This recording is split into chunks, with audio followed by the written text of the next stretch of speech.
rock it out. Okay, cool. Well, thank you, Jennifer. Thank you for being here.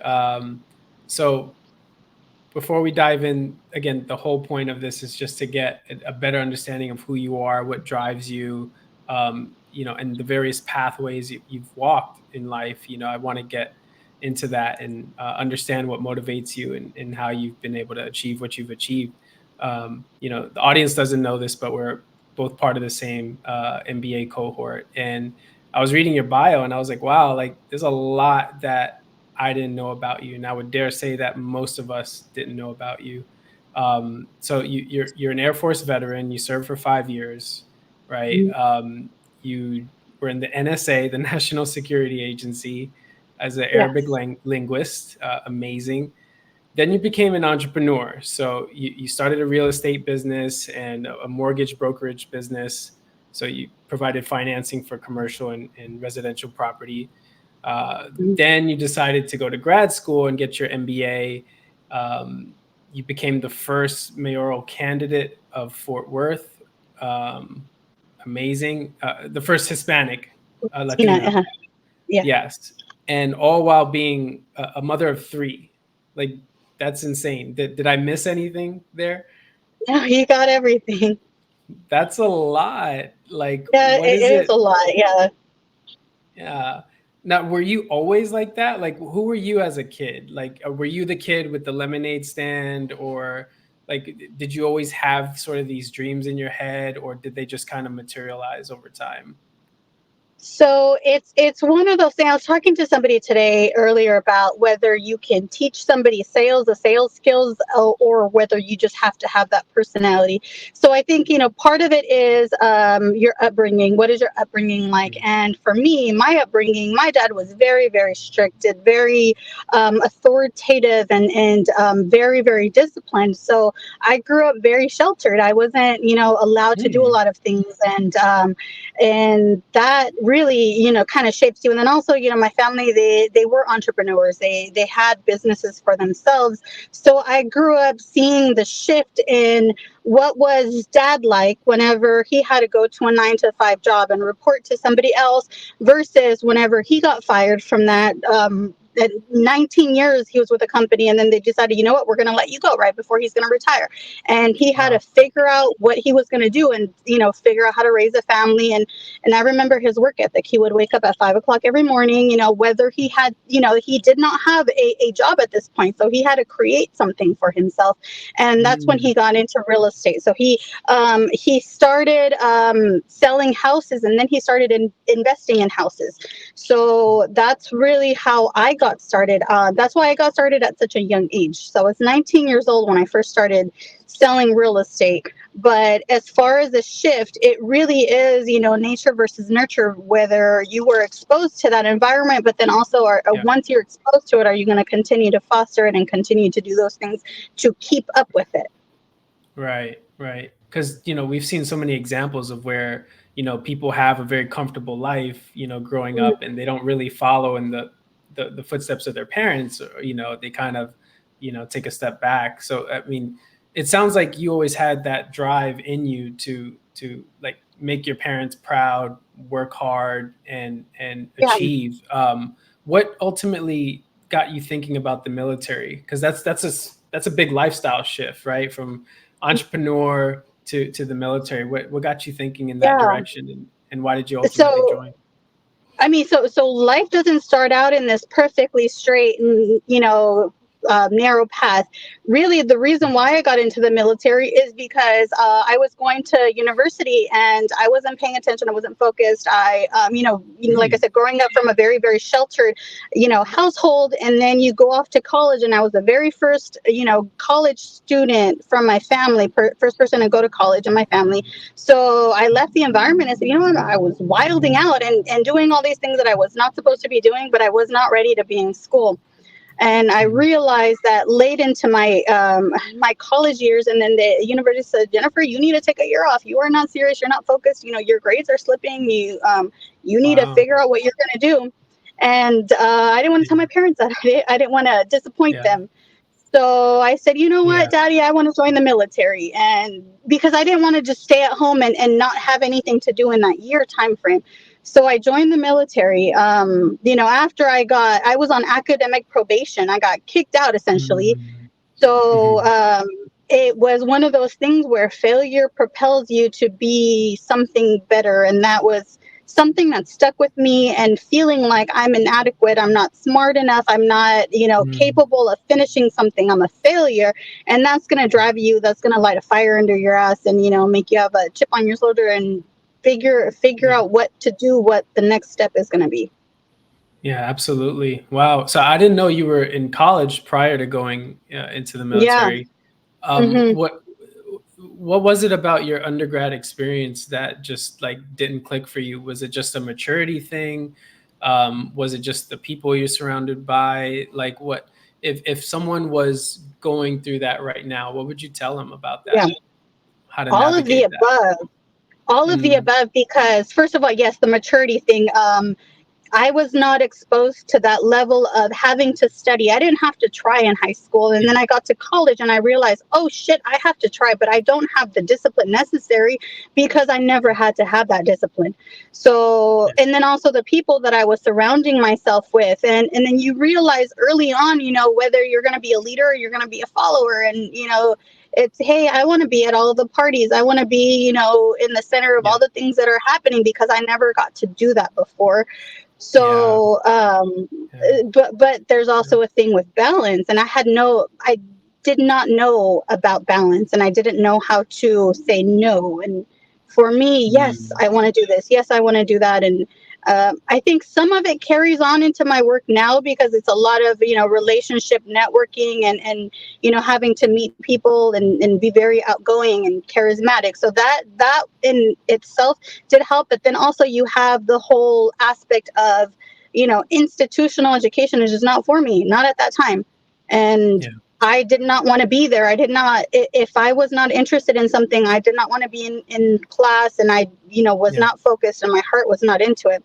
So it's yeah, a big change now, being, 15 years out of college the first time and then coming back in a second time. And now I grew up a lot.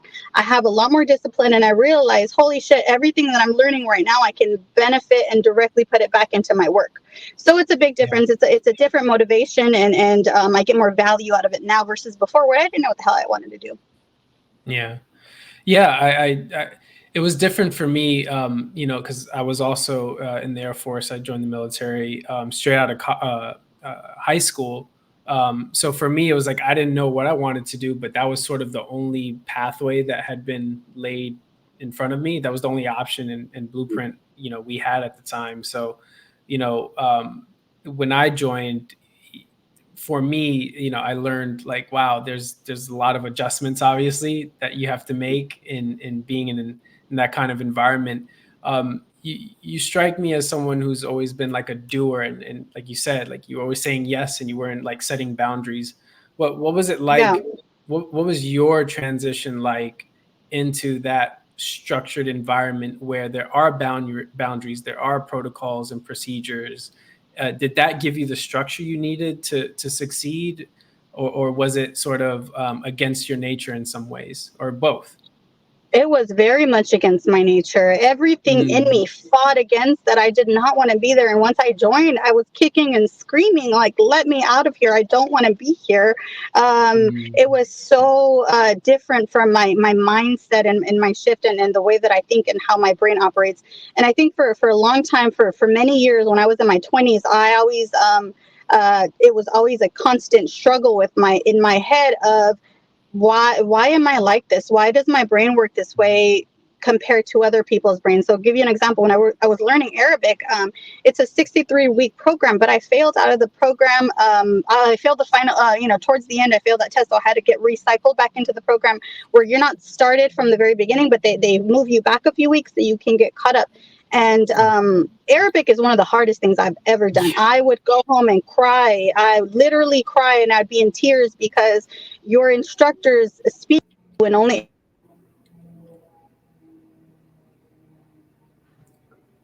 Oh, you're cutting out. Are we back on video? Yeah, we're back on. You cut out for a sec. You Yeah, said I you had would an go home incoming and call. no problem. You said you Yeah, would come home and cry.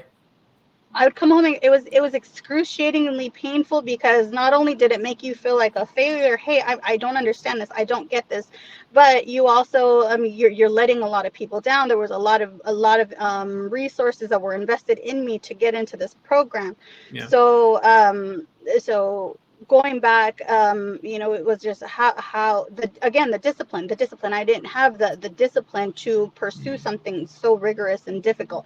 And yeah, when you're in learning in that language school, you're also in military training. So imagine, yeah, 8 hours a day you're studying Arabic, but every hour carries on the previous hour. So if you fall behind from the previous hour, now you're left overwhelmed having to catch up for the next hour. yeah. So Arabic is completely different than our language. It's Mm, opposite. So we're reading mm, left to right, they're reading right to left. And mm, it's a whole shifting in your mindset. And they say when yeah. you finally learn it is when you start dreaming in that language, and that's when it finally clicks. Wow. But like everything, you have to use it or you lose it. So Yes. Yeah. um What yeah, was your plan? Yeah, that's fascinating. What was your plan at the time? So you join the military, you're going through this program, and ultimately you get through it, right? That had to be that's a major accomplishment, and it sounds like in that period of time that would have been a big significance to you, right? Because it sounds like you were questioning whether or not you could do this, or something like yeah. that, like learn the hardest language there is. One of the hardest, and in a short period of time. Um, did, was your plan to make the Air Force a career? What was your goal at that point once you graduated Yeah. tech school? I wanted to join the CIA and keep doing something Nice. cool, be an ambassador for foreign countries. But when I was Wow. 26, I ended up getting pregnant, and I was a single mom, had my daughter by myself. So it was Wow. 3 years into the military, I ended up getting pregnant, and that completely Mm, shifted my plans. So our schedule was day 3 months days, 3 months nights, and that rotation for the job that I was doing. yeah. But whenever I had my daughter, as a single mom, you can't work night shift because Yeah. there's no daycares open at night. So my parents would help me out, but it was one of the biggest struggles for me to contend Yeah. with the military, having, because it's always the mission comes first, Yeah. but once you're a 100%. mother, your baby comes first. Right. So Right. after that, I decided, hey, this is not for me. I can't have a sustainable life with a family in the military Mhm. when I can potentially get called out to deploy at any moment, and I would have to leave my Absolutely. daughter. That is just not for me. So Yeah. I got Absolutely. out and I joined. Well, I got out of the military, went actually back to school. So I went to Pepperdine and joined that program, Mhm. and that was 2 years. So I had an associate's of Arabic from Mhm. DLI, the Defense Language Institute. So Pepperdine was 2 years. I finished my degree, my bachelor's, in 2 years, and I Mhm. moved back to Texas, where I was Wow. originally stationed. Wow. And so, where were you You were stationed in Georgia, correct? Yes, in Fort Gordon, Okay. Augusta, Georgia. Wow. So you were alone. You had no family. I You had were out no there, family. no help, So no support. Wow. when my daughter was born, my parents came and they moved in with me for a Mhm. year. And the Mhm. good thing about that is because they were Wow. entrepreneurs, they could work from anywhere. So they Yeah. operated their business in Texas from Georgia, and they moved in Wow. with me for a year while I was still operational, still having to go to work. And Yeah. they watched my daughter. They raised her for the first year. That's amazing. Not many people have that kind of support system. Yeah. What has the example your parents that they set, what has that taught you about being a parent yourself and what you pass on to your children? What kind of lessons and values are you instilling in your kids based on what you And experience? Because that's very special. yeah. Oh yeah, no, absolutely. I mean, first of all, family always comes first. We're very, Yeah, very um, a tight knit family, and every family has their issues, and they bump heads, and sure. Latinos get hot headed sometimes, but at the end For of the sure. day, family comes first. Yeah. So that's definitely something that I'm instilling in my children, and also the freedom and the flexibility that you can move anywhere when you work for yourself and you don't have to report to anybody. Being able to Yeah. have that, I mean, it speaks volumes, and your whole life changes. Your mentality, your perception of things, your Mhm. limitations, you realize you have none. Yeah. Wow. Um, for the if let's say a mom or a dad ends up listening to this, what advice would you give them on how to be a parent while going through, maybe a career change, or they're going through just a really tough career. They're on their own. They're by themselves. Maybe they don't have the support system around Yeah. them. What kind of encouragement would you give to them based on what you've been through? Because although you had support, there was a time you were alone, right? You had to figure things Mhm. out. I can't emphasize enough the stressors of the military, right? The expectations, right, that come with that. What advice would you give to those folks who are single parents out there? It is so scary. It's so scary to feel like you're doing it on your own, and you have no way out, and you feel like, oh my gosh, my life is over. But you realize after getting through that initial phase, I mean, it is just beginning. I have 3 kids right now, and I am just getting started. I in no way feel like my life is over, and I don't Yeah, feel like I there is yeah, anything that I am unable to do because I have children. And yes, it limits you very, very much, your time constraints, and yeah. financially, I mean, having 3 additional people that I have to support, and the amount of time and flexibility that I have to actually devote to my job is cut down to Mm, to a fraction of, depending on what stage in evolution that your children are in. When they're newborns, yeah, your whole world is devoted to them. yeah. But I would Absolutely. say you push through, and it makes you dig deep, and it pulls Mm, something out of you that you didn't know you had. yeah. What did you learn about yourself in that, in going through this journey? What did it teach you about yourself? Because it sounds like you had some questions in back when you were initially in college before you joined the Air Force. Yeah. What did you discover about yourself, or what are some things that you cultivated uh, as you went through this journey?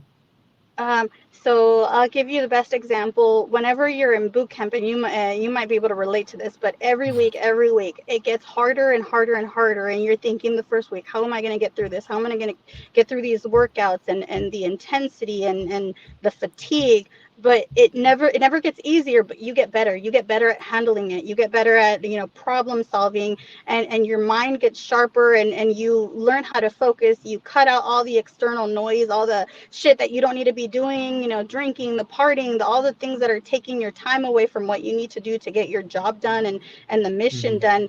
You cut all of that out, and you streamline it, and it makes you more resilient. So that's Yeah, definitely the biggest thing, is just resiliency. So the amount of things that I'm able to resilience. handle on a day-to-day basis, because people look at my life and like, how do you do all these things? Well, it comes Exactly. Yeah. natural to me now, because 10 years ago, Mm, there's no way I would have. But it comes so yeah. natural to me now because I'm used to operating at that level. And if I have to switch, if I need more energy, I'm gonna switch my diet, switch my workouts, uh, convert and become what I need to be able to handle all of that. Yeah. And so many You people say, I became can't give this up, or yeah, they don't have. And it's all mental. It's all what it is a story you tell yourself. So can you do this? Or are you willing to sacrifice to get what you want? right. Yeah, I think so many people, we often assume, like, when we see someone successful and they're driven and they're always planning for the next thing, we automatically think like, oh, that's just how they are, right? And that you know we didn't see the work that they put in to cultivate that mindset and that drive and that effort to be able to handle what comes with that. So I think it's really valuable that you shared that. That like you said, 10 years ago you wouldn't have dreamed that you'd be able to do what you're doing. Yeah. Um, so what shifting towards education and grad school, what was your mindset going into grad school? Was your goal to so to back taking a step back, um, for non-entrepreneurs like me, trying to be, we'll see, we the sort of rule on the street is like, if you go to grad school either to get to the next level in your corporate career or to sort of do a reset, right? Like, whatever I studied in undergrad, I did that for a little bit, I didn't love it, let me go to grad school so I can kind of pivot and go in and try something new. As an entrepreneur, what was your mindset approaching grad school, and what have you been hoping to get out of it? For me, my biggest motivation was taking my business from 6 figures to 7 figures. So I figured if I'm going to Mm, invest 2 years into this education, this is what I want out of it. And mm, people think, oh, 6 figures, that's the, to a lot of people that is a far away goal, but once you get there, you realize, gosh, it is very expensive to maintain this. And it costs, as much as it takes money to make money, and it yeah, comes in as fast as it comes in, it goes out even faster. So what I wanted out of this education, this program, was to be able to streamline my business and my yeah, operations to be much more effective and much more efficient and take it to the next level. yeah. That makes a lot of sense. Now, from my perspective, and you could let me know what you think, but um, our curriculum, so much of school is designed to get us ready for a corporate role, for a corporate, either managerial position. Um, and I don't really see, a lot of value for someone who's already established, right? They've already created their own business from the ground up. Um, have you been able to extract value despite maybe our curriculum being so, geared towards a corporate trajectory? What's your perspective on um, Yeah. the program, and are there any ways it could be improved for maybe people like you who are more independent? A couple of things. So first question, was I able to extract value? Yeah, Yes, from a handful of classes, not all of them. First yeah, year was a lot of classes where none of this is yeah, relevant to me, and I am not going to use it, and I'm sitting here and um, yeah, not going to get much out of it, but we need to check off this box and get this done. But yeah. for a couple other ones, one of my favorite classes, energy entrepreneurship. I took it by Mm. accident, and it's actually an undergrad class that, for whatever Oh. reason, the system let me sign up for it, which it was not supposed to. And I ended up falling in love with the class. So it was about learning energy and its impact on the world, and fossil Mhm. fuels, renewable energy, and those types of things. So it opened my eyes to something that I had never known about, which was very, very integral whenever I was Mm. campaigning, just understanding, how does the world work? How does politics work? How does the economy work? Mm. So Mhm. there was so much value in that. And I'm really, really grateful for that class and for that professor, because it really changed Yeah. the trajectory of my life, honestly. And I switched my Wow. program. So I was on a full ride scholarship from the Hispanic Chamber of Commerce, on full ride scholarship for the full-time MBA program. But Mm. granted, the full-time MBA program does not let you switch into the energy program or to Mm. the professional MBA program, which is having classes in the evening so that you can work during the day. So as Mm. far as that first year, my life was all over the place, and so hectic, Yeah. crazy hectic, but Yeah. I made it through that. And I decided to opt out of the scholarship, and now I'm financing this with my GI Bill. And it's one of those things where sometimes it takes personal sacrifice to really get the Yeah. value out of it, because free is Yeah. not always free. Free costs your time. There's an opportunity Absolutely. cost to free. Yes. So whenever you're having to pay for something, you're making sure that you're extracting all possible value out of it. Absolutely. Yeah. So many people don't realize, like, even though you get a scholarship, you might have a full ride, but you still have to pay to live. You still have Right. to pay, and then, like you said, the opportunity costs, the money you could be making through your business or Yeah. through your job. you're no longer making, or maybe you're making it to a lesser extent. So that's a Right. very good point. Um, any any parting advice for someone who wants to navigate either the business world or college, or maybe they're thinking about the military, because you've walked so many paths. Um, uh, how would you help someone, let's say your daughter, to navigate those different options, right? What advice would you give to them in trying My to figure out advice what they want is, to do? yeah, don't wait. Just do it. Pursue your passions, and whether or not you're going to be doing it for X amount of years, like our entrepreneurship professor says, do you see yourself doing this for the next 5 years? Whether or not you're going to do that, you still learn a lot of valuable lessons from it. So my daughter, Yeah, for example, she just turned 10, and I started her a business. So now she has her own nice. business. Yeah. So she has her own. It's a flower shop called Green with Envy. So it's Hmm. going to be teaching Nice. her how to put her artistic capabilities to work, and be able to generate income. So that's one of the biggest Yeah. things that I want to instill in them is always be able to have a way to monetize your skill set, and never have to be relying on Mm, anybody, on another job or another person or another yeah. institution for your livelihood. You have to be able to provide for yourself and your own livelihood. Yeah. And if you don't have a way of doing that, you have to come up with something fast, because Hmm. as we're seeing right now, what's going on right now, nothing is guaranteed. Right. Yeah, for sure. I think that's such a valuable lesson you're teaching your kids. Like the importance of putting in the work. You know, before you ask for something to receive something. Like, you have to provide value before you can expect anything in this world. More often than not.